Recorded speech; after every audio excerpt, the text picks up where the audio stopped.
एक पहलू आपने जान लिया। वो पहलू क्या है? सब नबी से इश्क कर रहे हैं। नबी किससे कर रहे हैं? चलो इस तरफ भी गौर करें। तो खातून जन्नत जब नबी की बारगाह में आती, नबी जब कहीं जाते तो सारे सहाबा खड़े हो जाते और अपनी जगह छोड़ देते। वो क्या कहते? या रसूल अल्लाह, आप पर हमारे माँ बाप कुर्बान, तशरीफ लाएं। और जब खातून जन्नत तशरीफ लाती तो नबी क्या फरमाते? खड़े हो जाते, खड़े हो जाते और फरमाते, ऐ लख्ते जिगर फातिमा, ऐ मेरी नूरे नजर फातिमा, तुझ पर मेरे माँ बाप कुर्बान, आओ यहां बैठ जाओ। और अपनी नशिस्त पर बैठाल देते। तो सब नबी से इश्क कर रहे हैं और नबी फातिमा से इश्क, नबी फातिमा से। और सुनो, इनकी औलाद से, इनकी औलाद से हजरत इमाम हसन, कभी इमाम हुसैन, नबी सजदे में हैं, नमाज पढ़ रहे हैं, खेल रहे हैं, क्योंकि वहीं तो घर है ना। ऐसा कोई ना दूर से आना है। उनका दरवाजा ही मस्जिद नबवी में खुलता था, तो उनका सहन जो है मस्जिद नबवी था, उनका दरवाजा ही खुलता था। तो बरादराने मिल्लत इस्लामिया खेलते खेलते नबी की पुश्त पर सवार हो जाते। तो नबी क्या करते थे? उठ जाते थे सजदे से। बोलो क्या सुना है अब तक? अरे याद है कुछ? नहीं उठते थे। कब उठते थे? जोर से बोलो। हाँ, नबी इंतजार करते थे। और नबी किस हालत में है? नमाज में। और नमाज, नमाज सिर्फ वो इबादत है जो अल्लाह के लिए है। अब ये नबी को थोड़ी ना बताओगे तुम, नबी ने हमें बताया, तो हम तो ही जाएंगे बताने के लिए। है जिसने हमें बताया उसे कोई बताएगा? अब उससे ज्यादा सनकी पागल तो कोई और होगा नहीं। तो नबी ने हमें बताया नमाज वो इबादत है जो सिर्फ अल्लाह के लिए। तो नबी पढ़ रहे, और जब सजदे में इमाम हुसैन आ गए तो सजदे को तूल दे दिया, देर तक सजदे में। इमाम हसन आ गए तो देर तक सजदे में है। कब तक? जब तक वो उतर ना जाए।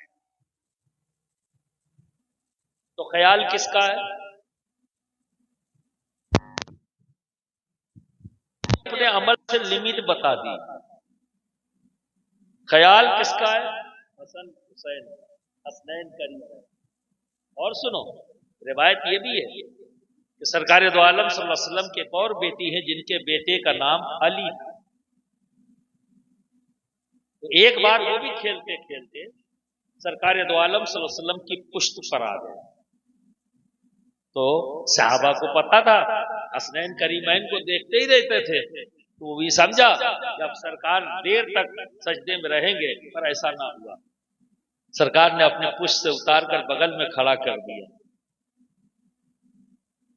अब आप अंदाजा लगाए, अब क्या समझ में आया? तो दिमाग को सोचो, क्या समझ में आया? सबको इश्क है नबी से, पर नबी को इश्क है फातिमा से और उनकी औलादों से। अब इससे ज्यादा क्या पूछते, है ना? तो बरादराने मिल्लत इस्लामिया, इस सुन्नत पर तुम चाह कर भी अमल नहीं कर सकते अगर रिश्ते की बुनियाद पर करना चाहते। यहां देखो, ये भी कट गया। अगर कोई मौलाना साहब, मुफ्ती साहब, मुहक्किक साहब सजदे में हो और उनका नवासा आ जाए तो क्या करेंगे? सजदे को तूल देंगे, हैं? और अगर मान लो तूल दे भी दिया तो भांजा उतर गया नवासा, तो उन्हीं के साथ वाले क्या कहेंगे? नमाज दोहराइए। इससे काम नहीं चलेगा कि मैंने नबी की सुन्नत पर अमल किया है। हमने नबी की सुन्नत पर अमल किया है। नहीं, नमाज अदा करनी पड़ेगी, क्योंकि हमारा नवासा फकत नवासा, हमारा नवासा फकत नवासा है, पर नबी का नवासा फकत नवासा नहीं, दीन है, दीन है। ये कोई और नहीं कह रहा है, सरकार गरीब नवाज ने फरमा दिया। और इस आयत करीमा को जो मैंने पेश किया, इसकी तफसीर में मुफस्सिरीन ने फरमाया कि बेशक जो ईमान लाए और नेक अमल करते हैं, अन करीब रहमान मोहब्बत अता कर, मोहब्बत अता कर देगा। किसकी? फातिमा, हसन, हुसैन और अली की मोहब्बत। यानी जिसका ईमान, जिसका अमल बारगाहे खुदाबंदी में मकबूल होगा, उन्हीं के दिलों में अली, फातिमा, हसन और हुसैन की मोहब्बत रब पैदा करे। ये नबी के इश्क का सिला है, रब अता करेगा। क्यों? क्योंकि नबी इनसे इश्क करते हैं, हम सब नबी से करते हैं, नबी इनसे करते हैं। तो ये सिला रब तबारक व तआला इस शक्ल में देगा कि उनकी मोहब्बत हमारे कल्ब में पैदा कर देगा। तो नबी को जिससे मोहब्बत है, उसी गुलशन के फूल का नाम है नादिर शाह, उसी गुलशन के फूल का नाम है ख्वाजा मोइनुद्दीन चिश्ती, उसी गुलशन के फूल का नाम है महबूब इलाही, उसी गुलशन के फूल का नाम है मखदूम सिमना, उसी गुलशन के फूल का नाम है शबीह गौसे आजम सैयद शाह अली हुसैन आला हजरत अशरफी, उसी गुलशन के फूल का नाम है सरकारे कला और शेख आजम। तो बरादरान मिल्लत इस्लामिया,